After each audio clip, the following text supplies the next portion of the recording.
Okay. Yeah, no, I like it. Now, I, now, live from the CoffeeCon studios, it's Coffee Kevin. Thank you, Patricia. I am very excited today because I have a guest that I've wanted to have on the show for a long time. Lisa, and Lisa works for Brim and Lisa Mac Innis. It looks like it's three names. Is Mac like a? Mac Innis does have It's a a space in between. It's a Scottish name, so Mac Innis, yes. Mac Innis. Yes. Cool, man. It's a great. Is now when you there's some like Irish names like Paul McCartney comes to mind. Yeah. Is MC. It's and MC Is it the space, same yes, thing? Okay. Exactly. I've been told there's very little difference. What's the term? DNA wise, between the two islands. I know there's Yes. differences, cultural There is differences. differences. I'm well aware of it. Anyway, well, welcome to our show, and thank you for Thank coming you all for this having way. me. It's awesome. You're flying from Canada this morning. Right, came in from Montreal. Beautiful day. Usually this time of year it's a little chilly, but it was actually quite nice today. So it was perfect day for flying. No delays. So arrived on time. Awesome stuff. That's great. It is a beautiful time of year, and I think I'm going to guess. I'm just going to wager this guess, and someone in the industry, please tell me I'm wrong. I know that's not hard to sequester that promise, but I'm going to guess that coffee goes up in sales this time of year. I'm sure it does. Fall, and for us as well, for coffee products, coffee machines, and any type of brewer for coffee. Fall is the season where people start to buy more. Going into fall, people are feeling cozy, warm, want to be inside with a nice cup of joe, that type of thing. So people are buying this type of year. Coffee is. I started my wife Patricia over there. We started dating September, October, one of the two, and we were in college, and I remember I took her to get a cup of coffee, and that was always think of coffee in the fall. I even though I drink coffee 365 days a year, I turn the air conditioner an extra notch sometimes, so I can drink hot coffee in the summer, but I still drink it. It for sure feels more, I don't know, more cozy, I guess, to drink it in the fall. Yeah, it adds a warm feeling, and of course, anyway, I just really enjoy it, and I love when you see people outdoors drinking it in the fall, and you can see that little steam. Exactly. Always adds More a in the nice summer, I touch. think people like to have more of the ice drinks. Still love the coffee just as much. Still drink it just as much, but over ice and with a lot of different creams and all that type of thing. So it ends up being maybe more about pure coffee and enjoying coffee with maybe a little bit of flavoring. But I think in the summer it's a lot about drinks, coffee drinks, beverages. I see. So it's beverage-wise. cooler, and you want more Refreshing. yeah. Refreshing. Whereas in the fall, you kind of just, it's not a refreshing type of drink you're looking for. Yeah, something. And of course, in the winter, I don't want to talk about the winter. We just started the fall. So Yeah, exactly. We're not there yet, we're Kevin. both, yeah, We're I don't not know. there yet. Now, I have a good friend who lives up in Montreal who tells me that, and he's lived in Chicago too, he tells me Chicago's colder than Montreal. I think it's probably about, comparable? yeah, exactly. I think it's comparable because I've been to Chicago in the winter and I did freeze, just like in Montreal. Yeah, so it's not. Montreal, it gets neither quite one's- cold as well. So neither I one's think getting, we're comparable. Yeah, well, the joke here is, I've heard it called the Siberia of the Midwest, but, For me, it's just like back home. and of course in Siberia they call that the Chicago of Russia. All right. Anyway, we have these beautiful cups, and we're going to have to fill them with coffee. And thanks to Brim, we have this great option of this coffee maker. And tell me, how long has Brim been making coffee equipment?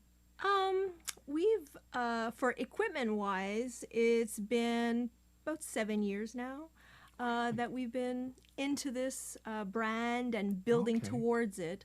Okay. It's been launched a few years. However, before getting products out onto the market, you've got to start your R&D and work towards that. So we've had it out for a couple years now, and we're really happy with the results on the market. Well, I'm blown away by this coffee maker, Oh, and great. it is really. And I thought of it as I don't remember seeing you folks before. That I was at the houseware show, and when I came upon this whole new, it was like coming upon a new toy store for me, and all of a sudden, wow, all these products, and look at this, they've got this, they've got this, they've got a grinder, they've got, what is it that, now I know you guys, Brim decaf coffee or Brim coffee, it was a roaster? Back in the day, I'm sure you know the name Maxwell House. Yeah. So we bought the brand Brim. So Sensio bought the brand Brim. It did not belong to us back in 1961. However, we revamped it, like you said, when you saw us for the first time and we had so many different products. We're kind of a one-stop shop for specialty coffee products. Okay. So you can have a whole range, whether it's grinders, cold brew, this lovely coffee maker. Yeah. You've got all kinds of things and more coming up the pipeline. So we like to feel like we're a one-stop shop for specialty coffee products. One thing that really impressed me when I met you, and I don't want me to embarrass you, but it's a good thing. But I also know sometimes people get embarrassed when I say good things, but they're sincere, or I wouldn't say them. Is that you have a prodigious knowledge about coffee. And I'm sorry, I know a lot of marketing people, and I respect them, their ability to market. That's not my point. But my point is they don't always know that specifically much about coffee. In fact, some of them, to me, it's like it could be coffee, I could be marketing, pharmaceuticals. I mean, it's any, I guess coffee it sort of is on the low end of the pharmaceutical scale when you consider caffeine's in it. But definitely, you seem to be very familiar with the coffee terminology and the coffee scene and all the we're cafes. very proud to say that we believe in educating not just myself, others in the category in terms of having higher education, learning about everything coffee. Just because we make a coffee machine, it's not just knowing about the parameters of the machine, knowing about the technical aspects of the machine. It's brewing coffee, so we should know about coffee. And I think that we can make better products when you know more about the food that it makes. So this makes coffee, so we should absolutely know as much as we can. And of course, the journey never seems to end when it comes to learning about coffee. And I think your guest last week, Mike, Yes. I'm going to his class Okay. starting tomorrow for the professional level brewer. So that's just more expertise under our belt. And I think to be an expert in the category, you need to have the education behind that, not just for the brewers and the machines, but also in coffee itself. If I have I guess I'll call it a complaint. If I have a complaint about the coffee industry, a lot of people that are in the coffee industry don't seem to know much about brewing. And don't seem to realize that brewing is as important. And I hear this all the time. I hear this from roasters who are friends of mine who are good, really good roasters. So I'm not taking anything away from their cog. Right. But, I get into this with them all the time. Coffee is not wine. You're not selling a product you're selling a product that's got a potential to it. And the brewing is the final way for the consumer to give it that potential. So to me, they are totally equals. And just like I happen to be an audiophile, as you probably saw when you walked in here, and I've got I've got mic collection, but a lot of different things, 20 sets of headphones, different things for different sounds and different reasons. Patricia's given me 30 years to learn how to justify them all. But I definitely think that they make a huge difference. But again, with sound, you get a recording, and you get a great jazz LP or a great rock LP, or CD, whatever format. And your job, you're left, the consumer, is to figure out a way to make that music come alive in your room. And the same thing for coffee. It's like you're getting that bean that is a producer puts so much effort into growing and nurturing and making it into a great coffee, and then with nature, of course, and it's all that, and then then it's the processing, and then it's getting it in time, and the roasting. I get all that, but then it's finally the consumer. And I think the pass-fail on coffee can often be if it's not brewed properly, and I've screwed it up myself. It can happen. It's not rocket science, but it is. It is science. It is science. It Yes, is science. Good. We're on that same page. It is for sure science. Like you said, it's like any kind of recipe. If you can change some of the ingredients, you can, make a bad batch. One of the things that I find most interesting about your coffee brewer here, this one, and simplifies everything. It really does the job. Is this Brim's first automatic drip coffee maker? It is. This is the first one. We do have another coffee maker. However, it is not SCA. So this is a SCA certified home brewer. Okay. So all the technicality that goes into making one of these, all the struggles to get it to pass the certification, and make sure that stays consistent. Now, that brings me to a great segue here question. When you started designing this coffee maker, how much were you thinking, I've got to meet these standards for this? We want this one to... It's 100%. Our first one out of the... 100%. Wow. I think that it really lets everybody know if you can have an SCA qualified coffee maker, it really says something about your brand. It really talks about the dedication that you're willing to put in to pass the certification. It's not easy. It's very rigorous. So if you have this and you launch an SCA coffee maker with your brand, it definitely speaks to the devotion that you have for the product. So on one side, our devotion towards the education, and another side devoted to having the product just give the best results for the consumer to have a Gold Cup cup of coffee. Now, what is so difficult? I actually witnessed at, I'm ashamed to say, an SCA show, someone from Cup of Excellence, yes, demonstrating coffees, and they were playing down the brewing process. Oh, it's so easy. It's not rocket science. They had that phrase is used a lot. And they had a kettle, and they had, I don't know what they were using, some sort of pour over, But to automate it and to make it, I'm giving you an opening here to tell me what all does it entail. Okay, thank you. You're welcome. So we'll get a bit more into it. So to have it deliver a Gold Cup coffee, to pass the SCA standards, there's a lot of things that it must consistently deliver. It's not a one-time deal, consistently. So the association will test a minimum of 10 units over and over to make sure that there's consistency there. It's about the temperature, having a 92 and not exceeding 96. Fahrenheit, please. 196 and 202. And being sure that the temperature stays consistent the entire time.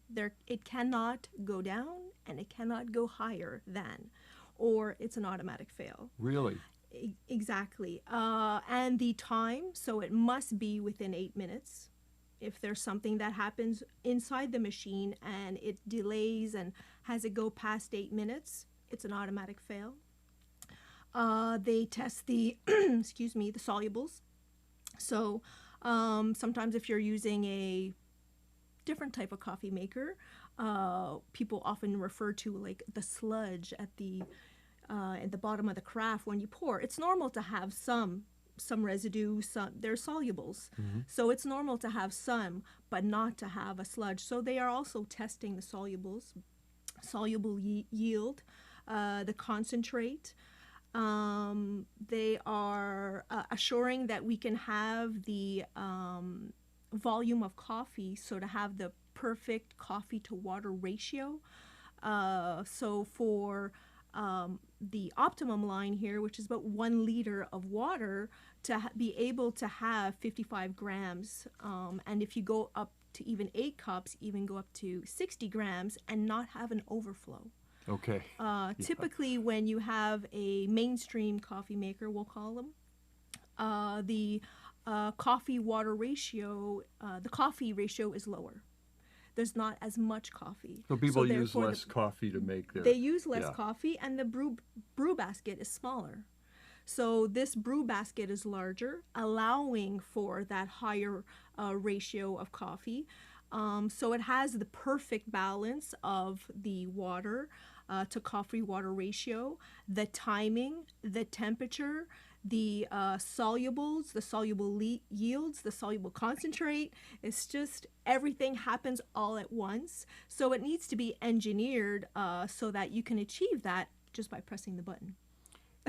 Wow. So there's a lot that goes into it. It's starting to sound like it is. With a heater, a specific heater that allows to reach that temperature and stay consistent through the entire brew, you won't achieve that with a mainstream coffee maker. It's just not possible. But with a copper coil system that we have, allows for that to happen, where it gets hot immediately to that temperature and does not let go. Once it's finished brewing, also the temperature of the heating plate is only for 30 minutes. I've noticed that. You notice that because mainstream coffee makers can have a keep warm for 2 hours. And even if you buy those manuals, they just don't shut off. You manually have to shut them off. They can stay on for 6 hours. Well, the gas station in my neighborhood leaves it on for how many days, Pat? I think. Exactly. So, but once coffee has brewed, once you start to heat brewed coffee, there's acids that develop. Right. So that don't taste very good and make coffees start to taste bitter. So when there's the brewing process, there's chemical reactions that give awesome flavors. And then once it's brewed, if you heat that coffee, there's a taste buildup. And you're sometimes wondering what's changed in the last half hour time has accumulated the acids. Now, this is very interesting to me because one of the gutsy decisions you made, and it's great for me, is that this is not a metal thermal carafe. Nope. And I, even though I like a number of machines that use thermal carafes that are metal, it's not my preference. And the reason it's not my preference, first of all, I'm convinced, I may be wrong, but I'm convinced I can taste coffee that's stored in metal. Maybe I can't, and it's a placebo effect, but Possibly. That's just my preference. The other thing is, I'm convinced that it's glass. First of all, glass, this I know for sure. Glass is easy to clean and make it totally inert and remove any of the flavor of the last batch. Well, of course. I mean, if we just have to look at laboratories, when they're doing their, all the laboratories, you see the beakers and all this, it's all glass. So, laboratories with chemicals and all kinds of things, they rely on glass for being able to sterilize properly. And, so if it's used in a lab, I think we're okay to brew some coffee in it. Well, and the other thing that I thought was interesting and innovative that Brim did is that 30-minute timer. I'll tell you what though, you'd be surprised how fast 30 minutes goes, and especially But it was gutsy because it also, I think, fairly describes a window of opportunity where the coffee tastes great. Because I've also had the cup pour just moments before that beep happens and it shuts the heater off. Mm-hmm. And it tastes arguably just as good as the first one. So that's, Yeah, so the 30-minute window Yeah. is fine. It's after 30 minutes if the heat is on it. So, and after it shuts off, it still stays hot for a bit of time. It Yeah. doesn't like instantly go cold. Right, but it's not heating it, meaning it's it's not not heating going it, to so it's- create those acids. Exactly. It's not going to create those acids. So even though the keep warm time is for 30 minutes, it's not just going to go cold instantly. So there is still some time to enjoy. It seems like your keep warm temperature, and I'm just trying to remember if I know I measured it, but I can't remember what it was right now, is conservative, meaning it's I don't mean politically. I mean, it is a low enough temperature that you can pour it, and for those of us who like to drink our coffee without anything in it, you can pour a cup throughout that window and drink it right away and sip it right away. Right. Well, the idea is it's keep warm, not cook. So got it, we yeah. definitely want to keep the coffee warm. We definitely want to keep it at the temperature that is you're able to drink it, but hot enough that people who say, "Oh, coffee's not hot enough," that this no problem. It is hot enough because of the certification where it's able to get all the way up there to brew at the right temperature. So the keep warm is definitely keeping it hot enough, but not cooking it. Yeah, okay, so it's a well-chosen temperature, and it is not typical because I've got other coffee makers that I like them because they do have a warming plate on them and they use glass, but I think their choice in their keep warm temperature is a little too hot for me. It's potentially a little too hot for those consumers who have an issue saying coffee is not hot enough. But I think when you're enjoying coffee from this type of coffee maker, you're not needing to add as much milk, in my opinion. Okay. When we've had tests at the office, Yeah. tests in our lab, people didn't add as much milk because the flavor of the coffee is shining through, and it's not tasting maybe the same way as they're used to from a different type of coffee maker. So sometimes when you have a different type of coffee maker, you may be adding a bit more milk or a bit more sugar because that brewing process, like you were referring to earlier, is not, at point. It's not so technical. So seeing there's not as much attention to the brewing, there may be some taste variance where consumers may add more milk or sugar to make up for that. Of course, when I'm around the specialty coffee industry, I notice that there's a kind of a peer pressure going on to not put anything in anyone's coffee. And the only time I have to almost have a sanity break sometimes during the show and sneak off to a nearby cafe, any one of them, and find out that 80% of the people who are drinking in there are putting something in. I think consumers should drink coffee the way they want to. Ooh. If they want to, That's a bold concept. if they want to add milk and sugar and pumpkin spice and caramel, if they're drinking coffee, it's good for us. It's good for the industry. It's we're not going to dictate. Yes, we're doing specialty coffee. Brim does specialty coffee, but it's very approachable. It's not, snobby coffee. That's not what it's about. Yeah. It's very approachable. You'll see in all of our products that we talk about starting off an entry level. So, craft coffee can be very intimidating. People will be intimidated. They see somebody with a pour over, with a kettle, what's going on, all this science talk we're talking about. Yeah. Oh my goodness. But Brim is very approachable, and we're not coffee snobs. If you want to talk coffee geek, let's have a conversation.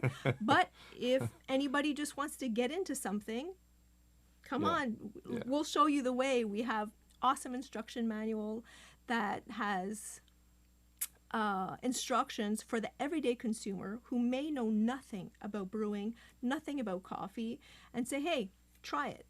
This is the instructions for you. Yeah. Then we have a section for the the coffee consumer who maybe knows more about brewing, maybe knows more about coffee. Hey, this section is for you. So you can use a scale. You can, like these types of things that we can really talk to that coffee person, that person who loves getting really geeky or technical. We'll talk to that person. But for everyday people who just want to get into it, we want to talk to them too. And respect the fact that if you like milk in your coffee, awesome. Like, just continue drinking coffee. When we first started CoffeeCon, I overheard a roaster. Somebody walked up and said, "Can you tell me where the cream and sugar are?" And he said, and it just, I cringe. He said, "I don't think this is the kind of show you don't want to ask that question." And it just,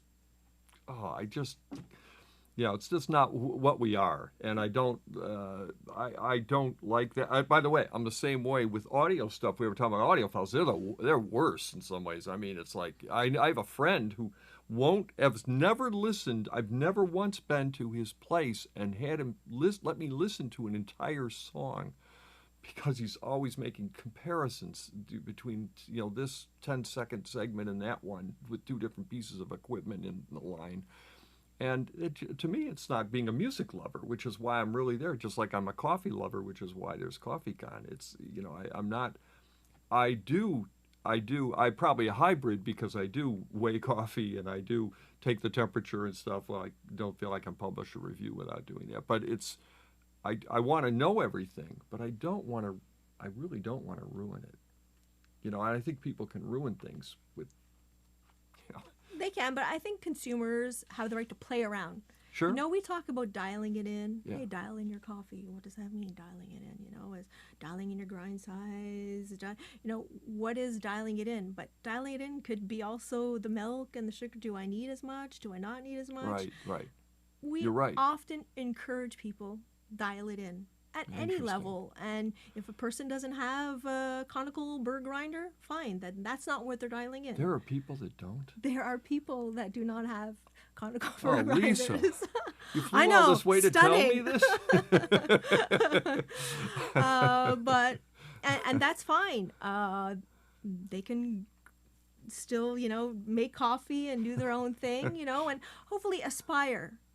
That's what it's about. It's a journey. You're aspiring often. Once you start, you kind of want the next gadget, want the next appliance, want the next widget.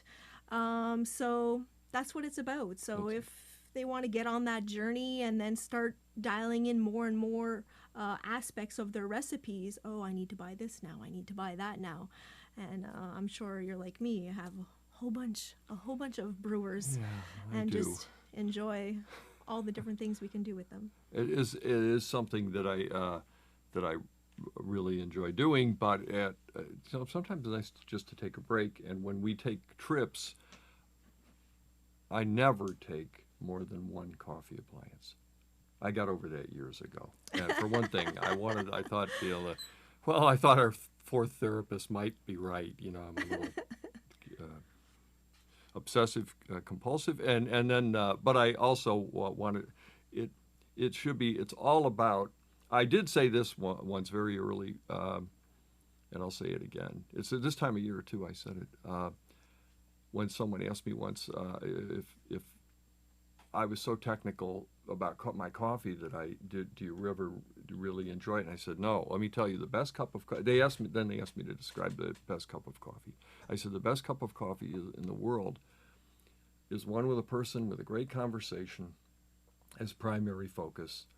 And I said, by saying that, I said I would rather have an okay, casually brewed cup of coffee with my wife than a perfectly brewed coffee and have to sit by myself and have no one to talk to, no one to share it with. And I share that as well in terms of my favorite cup of coffee. If you're asking what my favorite cup of coffee, to kind of to say what you're saying, is coffee that I know if it came from a source where the farmers were paid an equitable salary, Yeah. were paid fairly. Even if you brew it wrong, it still tastes good. Yeah, You know, it does taste good. So that's Brim is on that journey as well. Oh, that's neat. We went to, I went to Honduras on a Yeah. coffee journey, and it was an amazing experience, and met a farming family, an amazing family that has a farm in Honduras in a Santa Barbara area, and the coffee is amazing. It's specialty coffee.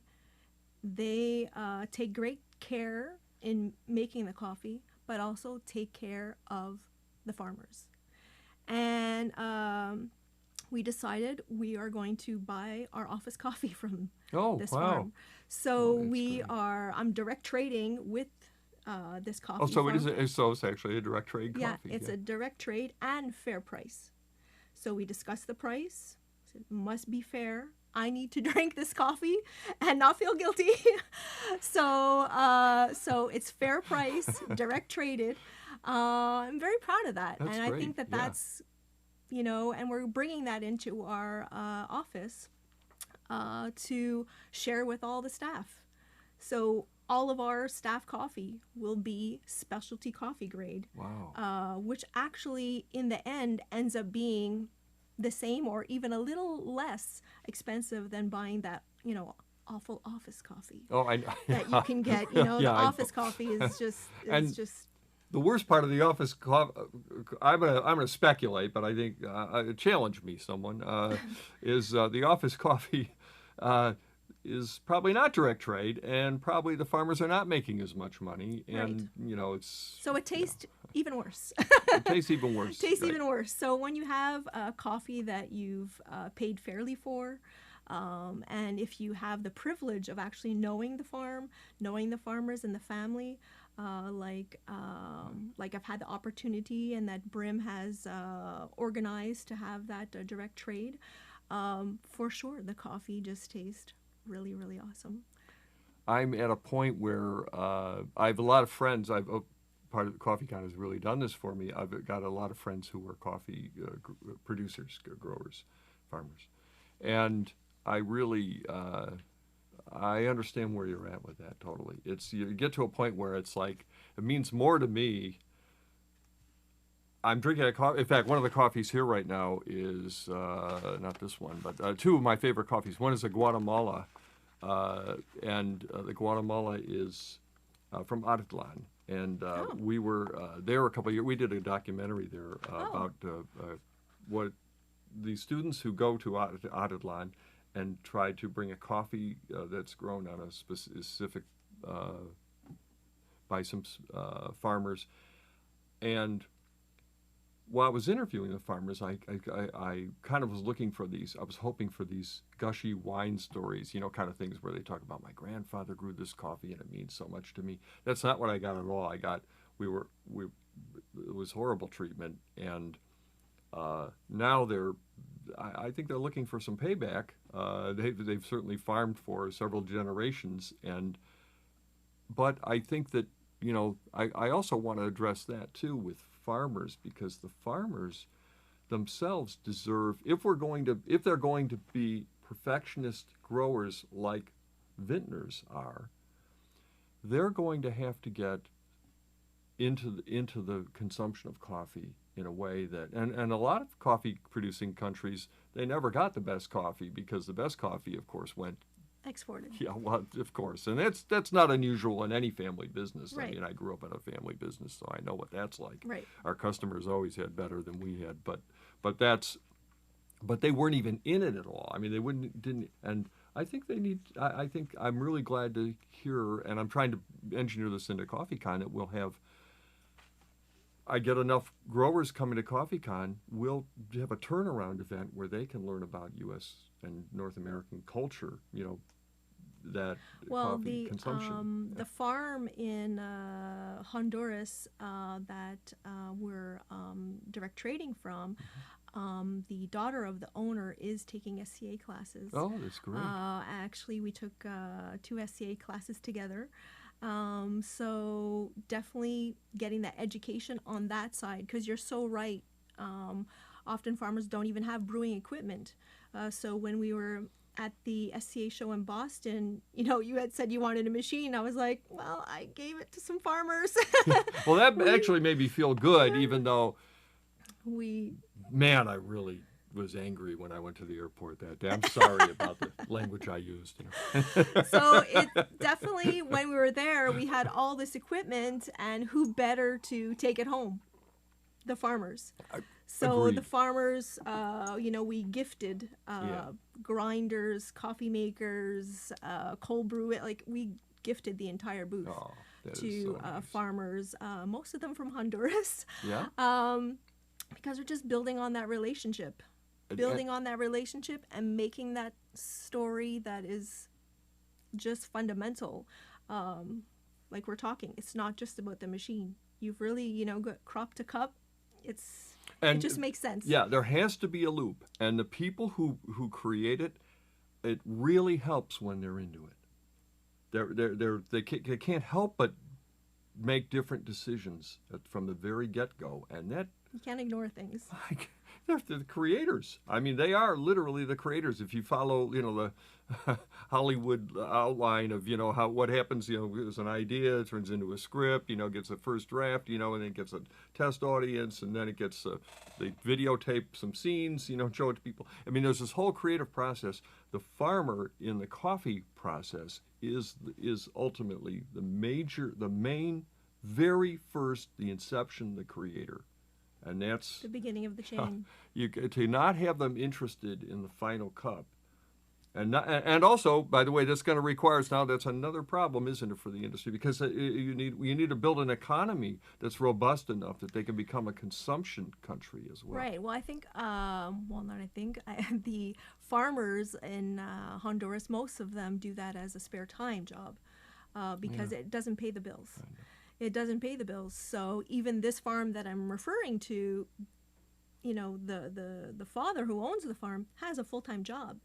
The daughter has a full-time job because coffee doesn't pay the bills. So, our expectation needs to be in line with, hey, we'll pay you to do this job so you can invest in it versus, literally they're doing it out of passion for the business, passion for coffee. I know for sure this farm is. And I brought a bag. Oh, with this me, is okay. the I Finca saw that. Noberta. So this is the coffee that That's they just roasted this 2 weeks ago and sent it to me Wow. because my coffee that I direct traded from them is on the ship. I just Okay. is on the ship coming over. So I was like, just roast some up for me.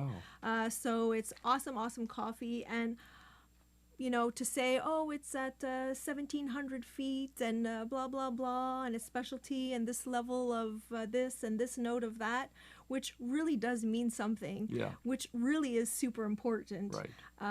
But also paying a fair price is Absolutely. really It's awesome. got to be. Everybody gotta else be in the everything. industry feels like they should get paid a fair price, and they Right. should. No one is disputing that, but and that even goes to I remember having it was CoffeeCon Chicago. We had a writer. We in our sustainability panel we had some people who write about coffee. I noticed there were people on our both on our panel and in the audience who write about coffee, and I mentioned, maybe writers should be sustainable too.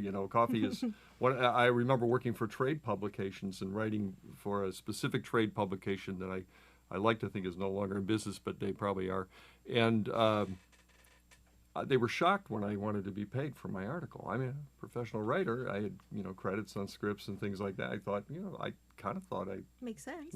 last time I checked, the gas company and the electric company both know I'm a writer too, but they still want me to pay them Pay the something bills. for the lights. Yeah, so it's anyway. Everyone needs that, and that's I think that's one of the things that I totally, whatever I might not understand that people are trying to advance as agendas, I get that one. Around the world, people need to eat, and especially if we're using a product like this.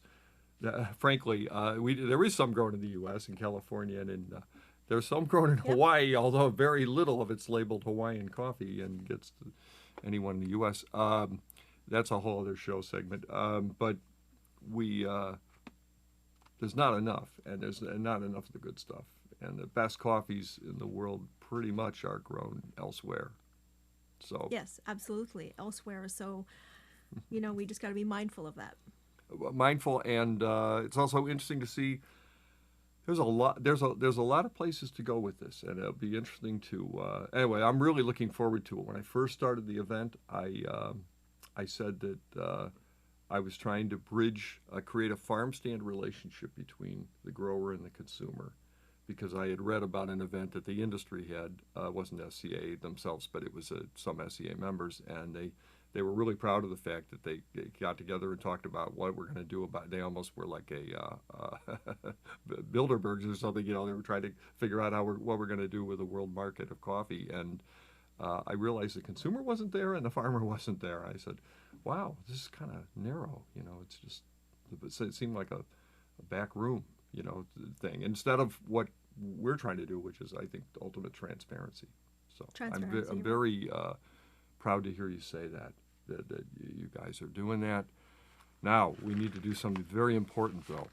Yes. We need to brew some coffee. Let's get brewing. And I have tested this coffee fairly intensely Yes, I've over the seen. past 60 years, coffee maker. So I definitely think I have my, and I also did some tests with these coffees. I got these coffees last week I was up in Minneapolis Oh, okay. last week. And Dunn Brothers is a roaster that I really like. I like them because they're really kind of it's amazing that we're saying, I'm going to use this term, old school specialty coffee roaster, meaning when specialty coffee first came out, and was branded specialty coffee, it was, first of all, the majors had pretty much abandoned because of they'd narrowed it to a few huge producing countries, and the guys who were in the supermarkets in the cans, for the most part, were not using those specialty coffees anymore. So those farmers were in trouble.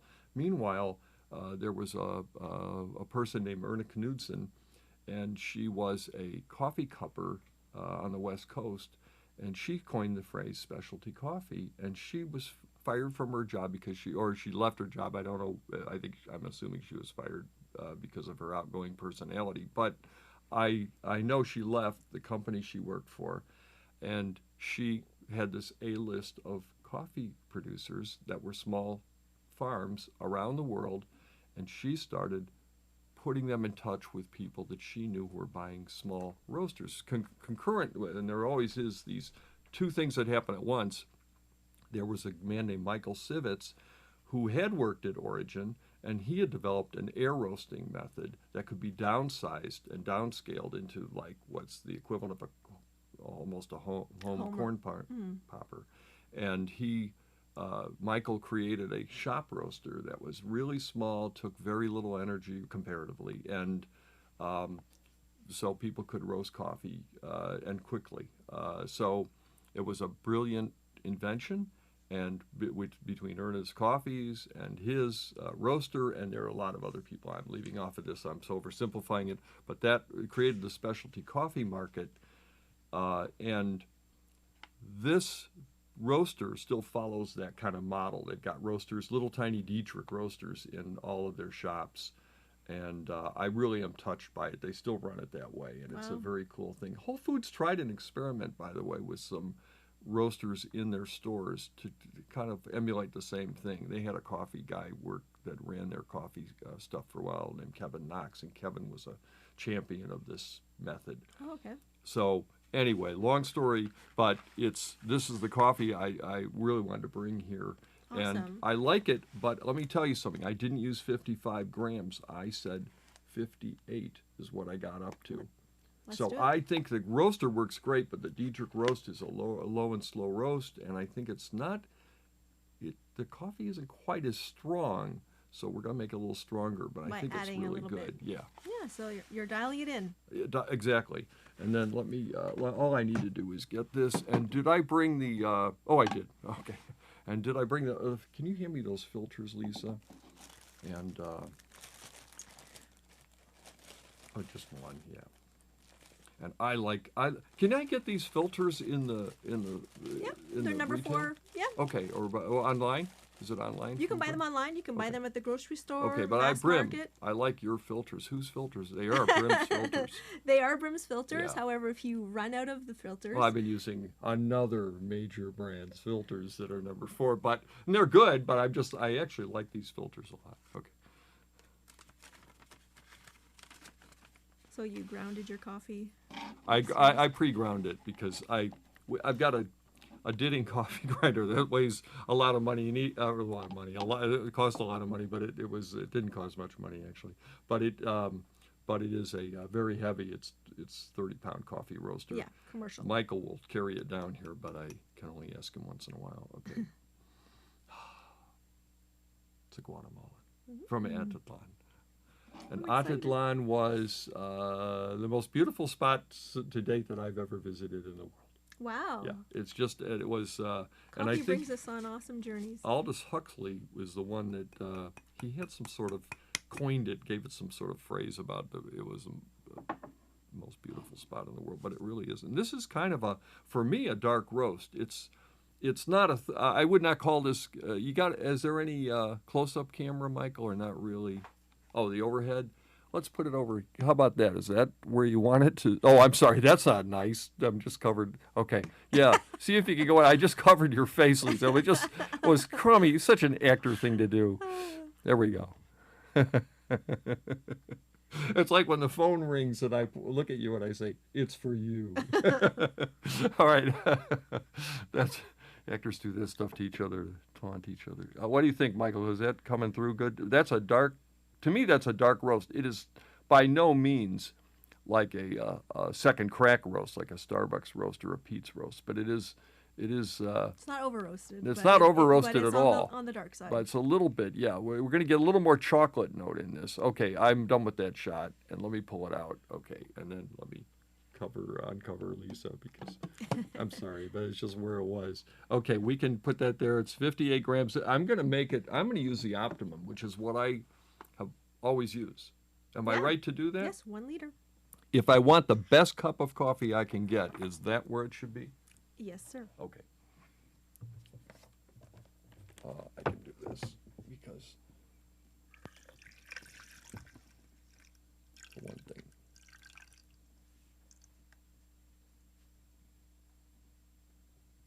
And I'm filling it up right to the optimum line, which is right between 4 and 6 cups.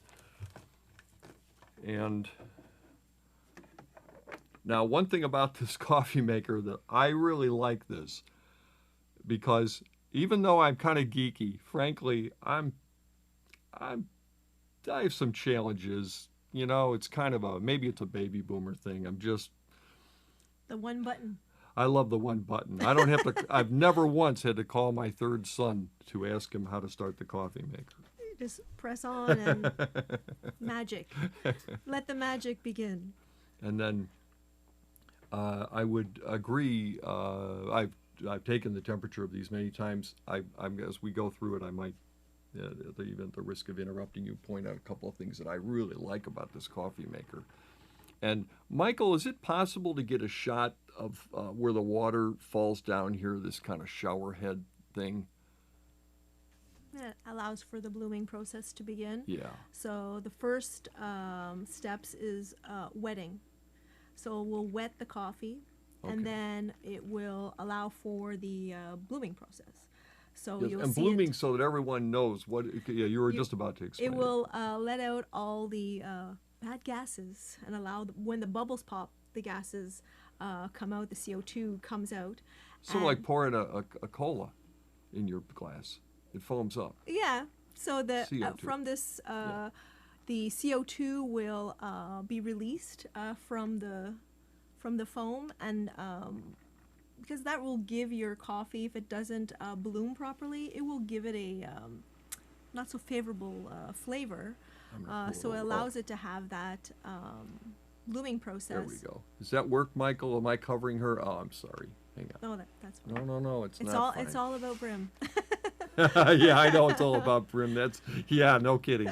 But there. I'm trying to get it so that you can talk to me, and then we can see this. I love the shower head thing. And I know, and I love, even though I've, I don't know how many times I've seen this brew. Yeah. But whenever I see the blooming process start and it start to puff up, I'm still mesmerized by it. Super fresh coffee too. That's the 19th. Is it getting on camera there? Look at that, folks. 19 or 18th. The 18th. Yeah. So let's see. It's the 23rd. So 5 days ago. Wow. That's pretty good. Yeah, I got this right before I left, and they had just roasted it. It was still warm in the bag. Oh my gosh. Yeah. So it's they're roasting it right in the store. So. And then once the blooming process is completed, there's still water will make the turbulence, because part of the brewing process, you have the blooming, and the turbulence allows for the greater water to coffee contact. So all the grounds need to come into contact with the water.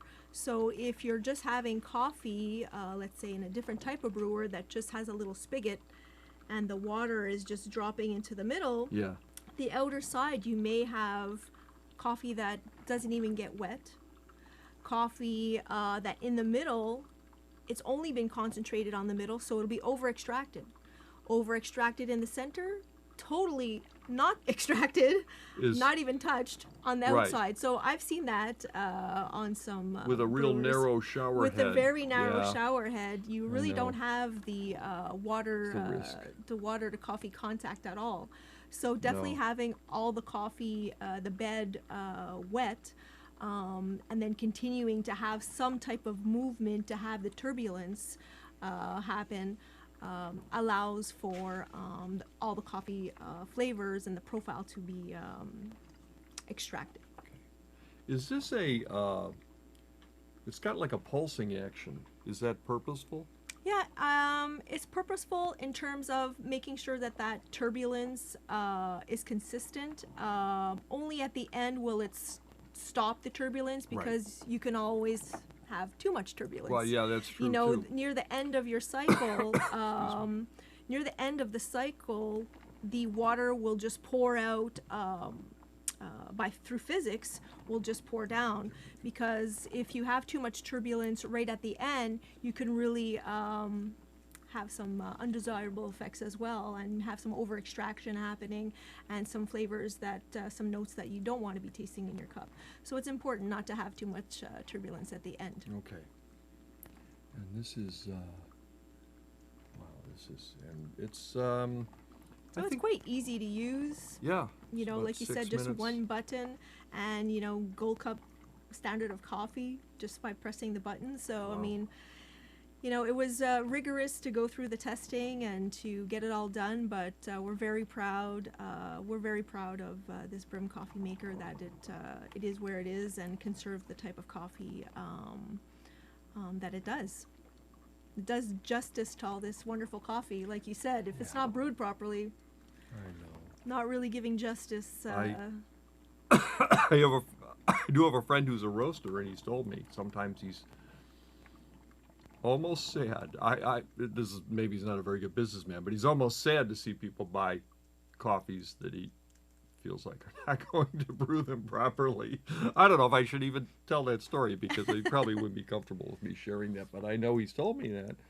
So that's what he gets for telling somebody who has a big mouth. Okay, are we done? Oh, he's got a beep. I know, the beep. Yep, it's got a beep, but... Yeah, I pull it off before it beeps on occasion. I just, patience is not one of my virtues. No, I'm working on it. So it does brew quite quickly, regular standard coffee makers, let's say, would take probably 10, 12, 14 minutes. It could be up to 14 minutes to get a pot of coffee. What was So it? What, it's a yeah, what bit- was the? There was a magazine. What magazine did a coffee maker? Was it Good Housekeeping? Wow, they did a. I'm sorry, I know they're never going to interview me anyway. But Good Housekeeping did a review of coffee makers, and I love that they developed this. Somebody came up with in their staff meeting, oh, let's create a false spec. They're New Yorkers, so I can do New York accent. It's a cup a minute. We got to do the cup a minute spec. There's no such thing as a cup a minute spec. There's no specification in the industry, any coffee industry, even the bad coffee industry, even the NCA commodity coffee industry doesn't have a cup a minute spec. They have the same specs, by the way. It doesn't matter what kind of coffee you're using. It's the same standards. Anyway. So would you like me to empty this out? I Do you would. have, Thank you. And the garbage little can? rubber thing is. Oh yeah. Actually, we. You know what? I forgot. I the could trash just put it can. inside. Yeah, this. if we can put it in there, and then we'll just I'll hand it off to someone. The magic of television. There we go. Yeah, you can do that. Thank you. I'll just let it sit here. That's fine. Perfect. And then, but that's where the 12 minutes, the 14 minutes. See, it was perfect because they were 12-cup coffee makers. Right, exactly. So they were doing cup a minute, but you're right, that's twice as long as it should be. Doesn't matter what size it is. These brewing standards are the same the for brewing the standards, contact time. when you have the contact time, it shouldn't be longer. Right. Even I understand that the machines are slower, but unfortunately it allows for the contact time to be kind of out of whack. I understand, but there's a range of contact time Yes, that's there is a acceptable, range. and you can also tweak it. Absolutely. Use a little more coffee or grind a little finer to adjust it. Okay. And you'll notice that when the beep comes on, for myself, the first thing I think is remove the coffee filter that has the coffee that's been used, because if you leave the coffee, the brewed coffee in there, if there's any little drops that are coming out, that could change your cup of coffee as well. So when I hear the beep, the first thing I do is right away try to empty that filter. Okay. Try to remove Right. the filter. Okay. So you're trying to make sure That every drop is from that brew. you are really a perfectionist. You almost got me on the run, and I'm like, No pressure, no pressure. it's okay. When you hear the beep. pressure, no pressure. Yeah, that's my life. I'd just like to make a comment that I believe the design of the coffee maker is just absolutely beautiful. From a female perspective, I don't know what you would call it or who designed it, but I love the corset around the coffee maker itself. It's just Right. gorgeous. Well, the brand, the coffee maker, and the other products in our line were actually designed in New York. And this, what you call corset, this silicone sleeve here that really allows the consumer to touch it without having any heat on their hand. This corset here with this line pattern is actually part of our signature. You'll see across a lot of our products we have this line pattern. So you'll see it even in our conical burr grinder. You'll see it in our cold brew. We have this line pattern. It's part of our signature design, and we try to make sure to really have a cohesive brand. We're Right. cohesive so that all of our products, not just in design, but in terms of thinking Yeah. of the way things, just try to make it cohesive with the instruction manuals, just everything, trying to make it so much more approachable. You know who does that? Apple, I think, does a great job on Oh, that. yes. Whatever I don't, she and I have we sometimes, she's a Mac person and I'm Windows, but but I will say this for Apple. They have a consistency to their design. I can always tell when a new expensive Mac product is in our house. You know exactly it's from Mac. And I know who bought it. Yeah. Yeah. Oh yes. Actually, Michael and I have a lot of Mac stuff too, because you can't do video stuff and not have it. But Awesome. Cheers. cheers. Let me try this now. Hopefully this is. Oh wow.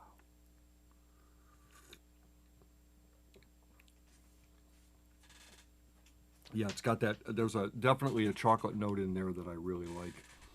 And actually, this is a coffee that I usually would put cream in because it's not because of bad coffee. It's a great coffee, but it's got it begs for it because of the chocolate note, and you get you get a milk chocolate note. So Yeah, it definitely can taste the roast. yeah, yeah. It definitely takes the roast. And I like it, but it's not too harsh. This is a fabulous. I'm very excited about this coffee maker. I think you guys did. I'm the first one. Great job on it. And thank you so much. Thank you so much. I can't wait to do a sieve test on your grinder. I haven't gotten around to the grinder yet because I've been really gotten obsessed about this. I put it through the paces. I put it through a lot of coffees. I'm very, very happy. If we had I don't know if we do, maybe we should create one, but if I had a coffee maker of the year, this would be it this year. This is a fabulous coffee maker. Oh, well, that's very humbling, and thank you so much for saying that this would be one of your top coffee makers. Yeah, it really, is. Yeah. It really means something, Kevin.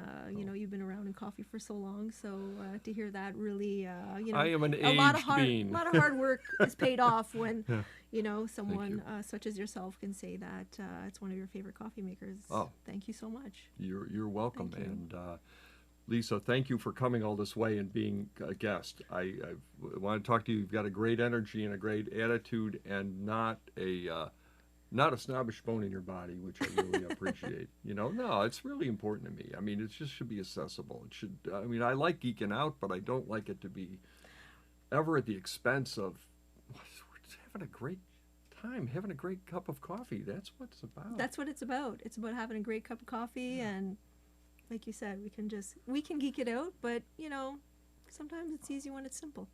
That's why I like Roger Ebert as a film reviewer, because he could go see movies that, you know, like a fun movie and enjoy it. And it doesn't have to be everyone a heavy art, you know, piece. So this has got both those. It's got the artistic line to it. It's got all that. It's got the corset or whatever you called it. I now I feel a little like Epstein touching it. I don't want. It has the little buttons on there. It's just so cute. I love it. Well, thank you, Pat, for that contribution. And we. So I'll look forward to you trying out the grinder as well. Yeah. So you'll let me know when Thank you. when you get around to that. All right, thank you, and thanks, and say hi to Mike when you're in his class. And, I will. you know. I will. I'll let him know that I was the guest of the Monday guest this week. Yeah, as he was good. Monday Yeah, guest last week. that's correct. Yeah, excellent. And thank you again. And we'll CoffeeCon keep paying attention to the website. Otherwise, I'm just gonna say we'll have Tim Coonan, I think, here on Thursday as a guest. Two guests this week. I'm not very organized, and I double booked. So what can I say? But he'll be here on Thursday, and I'm looking forward to that too. With big shoulders. So thanks again, Lisa. Thank you.